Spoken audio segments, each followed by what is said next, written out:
Today's sponsor of this podcast is Diamond Pecans. Put a pecan in your mouth, or something like that. That's their slogan. I'm sure you know somebody that sends you every new TikTok or Instagram reel that tells you, oh, drink this celery drink, or eat only carrots for 20 days, or, you know, hop off a train and you'll burn 20,000 calories, you know. The fad diet fanatic. Exactly.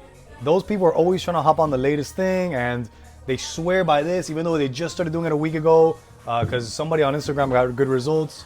And we're here to explain to you why that is not the ideal strategy. You know, so stick around. Victor and Julian back here in the heart of Miami Lakes, our favorite place to be Fit Training Studios. You guys know that by now.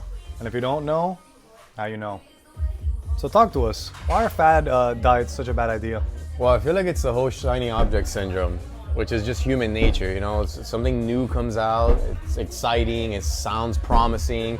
It's not like your same old thing that you've been doing. And I feel like just right off the bat, it seems appealing because it's new. Yeah.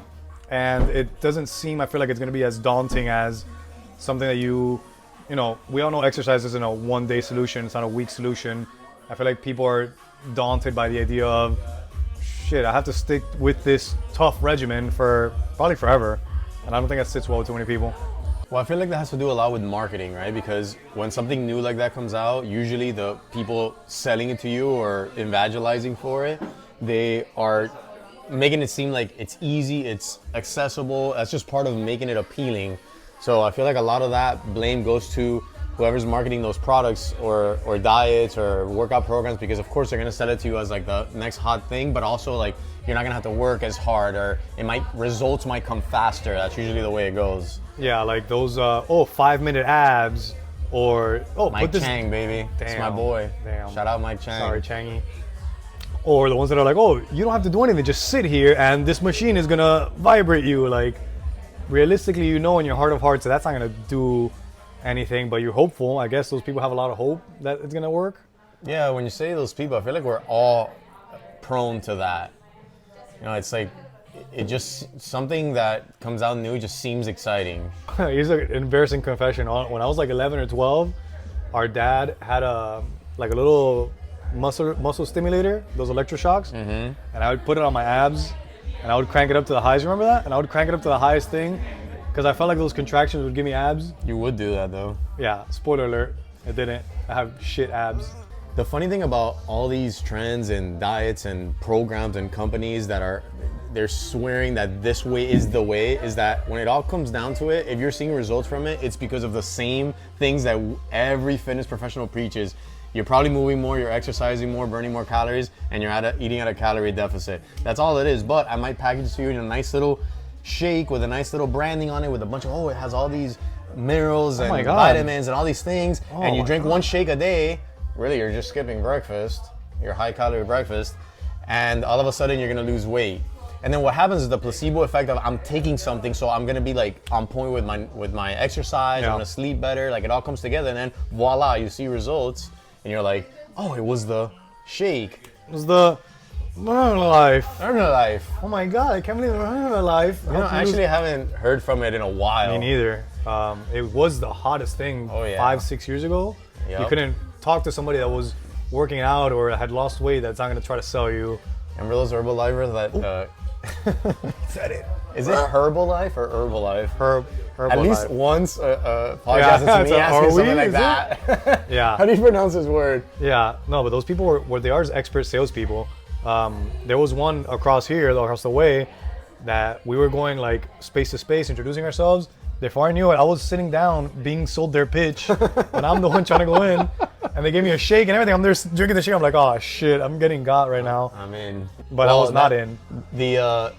That gets even worse, because now the incentive is to get people under me, you know, multi-level marketing, and now I'm super incentivized because I'm making money off of getting you to be under me, buy my products, sell it to other people. So now we're talking about a whole different things. Yeah, that's just like for another your day. Incentives are just like, you know, way off. But back to what we're saying, do you think there is like a personality type that is a lot more susceptible to this shiny new object syndrome?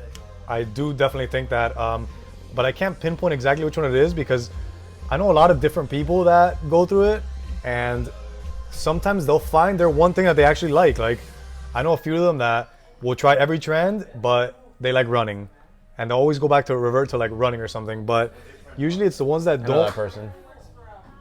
I can just say the reason I ask this because I feel like I'm not that type for some things. Like I'm like everybody else, where it's like I get a sponsored ad and I really want to buy this thing, you know. But when it comes to, I guess, like my fitness regimen, since I already know what works, I almost feel like I don't need to reinvent the wheel. I know how to strength train. I know how to do these basic like fundamental exercises because they're the best. I know how to do some cardio.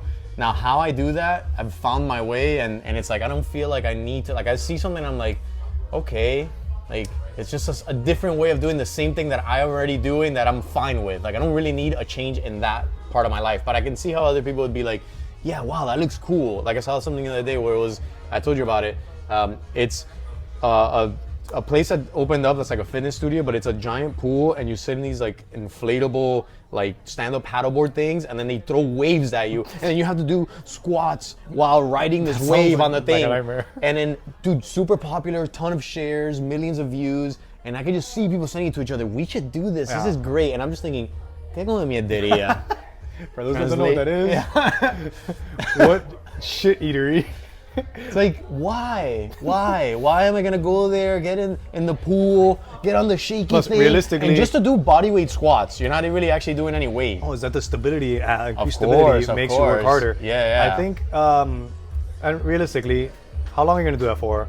You're gonna do water exercises your whole life? No, it's like 3 times a week. You're gonna be, oh man, I gotta go put on put on my my bathing bathing suit so I can suit. go into my fitness class. I think the type of person, now that you mentioned it, now we spoke about it, is the type of person that doesn't like exercise, like just generally doesn't like strength training because or isn't, maybe it just isn't disciplined. Because yeah, they're looking for another way, like any other way. Like you're really gonna tell me they're it's not satisfied with where they're at. yeah, you're gonna tell me it's more comfortable to put on a bathing suit and go to a paddleboard class than to just go to a freaking gym and do a 45-minute workout? Or grab some kettlebells at home and knock it out in 25 minutes, 30 minutes. There's no way. I'd rather do that 100 times than make myself go to some weird place, get on a little mini trampoline and bounce and bounce and bounce. And you know, this is pretty fun, but hey, I get at least one of those every 2 days. I'll see them, like the one I saw the other day. They look fire. I mean, I see them suspended from some yeah, thing. so they go woo, the Peter Pan. That one is fire. I've been to that one. No. Saw one that was a bunch of women with their babies like on their stroller, and the baby participates in the way, and they're doing all this crazy thing, and then the baby goes, and then you go. Wait. I don't know what the baby's doing. The baby goes? I don't remember what the baby's doing. He's doing. But they're doing something. There's no way. There's no way. This is our most unhinged podcast. Okay, all right. So you're doing the weights and the baby counts your reps. Okay. So I feel like this is a great opportunity to ask our audience, like, what do you guys think? Do you think it's personality based, or it's something else, or it's something that just would appeal to anybody to just try something new, to have a little bit of variety in their lives? Now, I have self-diagnosed ADHD, but I think it also goes back to the education aspect of it. Like, I know enough that, like, yeah, I have shiny object syndrome all the time, but with like experiences or like a new movie or a new game or something like that. But when it comes to exercise, like you said, I don't want to reinvent the wheel. I'm not like, I'll see somebody doing something crazy, I'm like, that's interesting, but I'm not gonna do it. Like, but to push back on that, do you think it's also like we're biased because we work in a gym and it's like we're here already? Obviously, I'm gonna do my little workout that I do here all the time because it's convenient. Like, do you think if you didn't work at a gym, you'd be like, oh, that looks cool. Oh yeah, maybe I'll check that. I don't think so. I think if anything, I'll supplement with like riding bike or something that, you know, that's tried and true. I'll ride a bike supplementary. I'm not gonna just replace everything with riding bike or like doing trails or pogo sticking or whatever the newest fad may be. But I think it's more, rather than our job, I think it's an education thing. Like, if somebody knows enough about exercise, like. But people fall for that all the time, even like quote unquote educated or people that know how this whole thing works, and they're just like, oh, but this is cool because, you know, for whatever the reason that they sold it to them for, it's just like different and they think it's cool. I think you might think that, but at the end of the day, they admit to themselves, and that's why they don't do it consistently. They drop off because, you know, this is kind of gimmicky, you know, as opposed to what, you know, you might just not want to do it. And I think like it doesn't all have to be gimmicky. Like, a lot of these things, yes, they quote unquote work, but at the end of the day, they work because they're getting you to be active, to use your muscles, to get off the couch, and in many cases, if it's a nutrition supplement or something like that, to eat healthier or curb your appetite or whatever. So again, the principles for why you got results are the same. Calories in, calories out, more movement. Yeah, but I mean, on the one hand, it's like, more power to you. If you like the new trendy thing, jumping on the trampoline, whatever. But here's where I want to get to next is the problem with that. The problem with trend hopping, and the biggest thing that I see with this, and you can riff off this, is that you're going to do the trend for a month or two, then you're gonna get sick of it or whatever, you get bored, you drop off, and then you do nothing for like 4 to 6 weeks. So then you find the new trend and you start all over again. So why is that not ideal? That's the problem, because we know that fitness is a regimen. Like, it has to become part of your daily life. There's no ifs, ands, or buts. We've said it all the time. It's the best anti-aging pill you can take is just exercise. So it's non-negotiable to have that as a routine. You can't just start that whole roller coaster. It's like roller coaster dieting. It's probably better to eat your semi-unhealthy diet than it is to go from healthy to unhealthy, from healthy to unhealthy. Like, yeah, your body doesn't like drastic changes. Exactly. So that whole 2 months of inactivity in between your trends is not gonna help you out in the long run. You might as well be doing something, even if it's those little trends. I'd rather you be doing that than just take 2 months off, you know what I mean? Yeah, and obviously physically, it's better to be consistent and have a routine, but I would also say psychologically, that game that you're playing with yourself of, I get really, really into something, and then you know damn well, like, you're probably gonna quit, and you do, and then you prove yourself right, then you're telling yourself, the story you're telling yourself is, I'm the kind of person that only does things like in bursts, and then I quit. Every single time I quit until the new thing comes, like that. That's the story you tell yourself. Like, the story I've always told myself is, I'm the kind of guy that works out consistently. That's my story. That's like part of my identity. Yeah. And because of that, I won't let myself go, because if 3 or 4 days go by because I'm sick or whatever, it's like, no, I got to get back into it. Obviously, it's because I like how I feel when I'm working out. It's not just because, I got to prove myself right, but it's a psychological thing. It's also be the fittest dad at your daughter's school, let's be honest. Of course, yeah. We all want that. I think I hold that title right now. Congrats. So another thing, I'm glad you mentioned that, is that it's not just about the trends. People aren't just hopping on trampolines. People treat strength training like a trend. Like, I have a wedding coming up, or I have a cruise coming in 3 months. I'm gonna go to the gym and go hard. And then the cruise comes and the cruise ends and you're done. You're not working out anymore. Yeah, like, it shouldn't be this way. You should have it as a consistent thing that you might push yourself harder for this event, but when you get back into the swing of things, keep doing, do your regimen. If you want to take it a little easier, that's fine, but don't do nothing. That's why I'm not a fan of this whole seasonal lifting thing, right? Like, somebody said it this morning, it's summer. It's like, cool, if that motivates you, that's great, but what happens when it's not summer? You don't work out anymore? Yeah, no. Plus in Miami, it's always summer.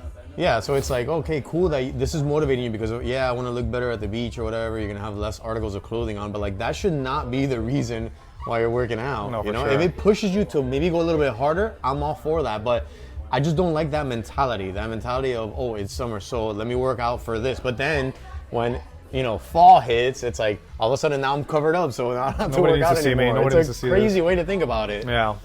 And we always preach about aesthetics being secondary as a part of fitness, so the cherry on top. Yeah, so that doesn't really bode well in the whole health aspect of it. Like, you want to be healthy year round, right? Not just healthy for your cruise. I've touched myself so much.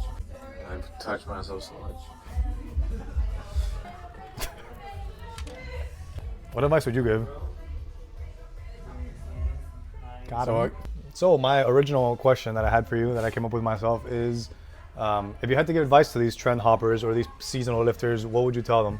I would say, first and foremost, take 5 to 10 minutes to sit down and really figure out why you're working out in the first place. Wait, 5 to 10 minutes alone with my thoughts?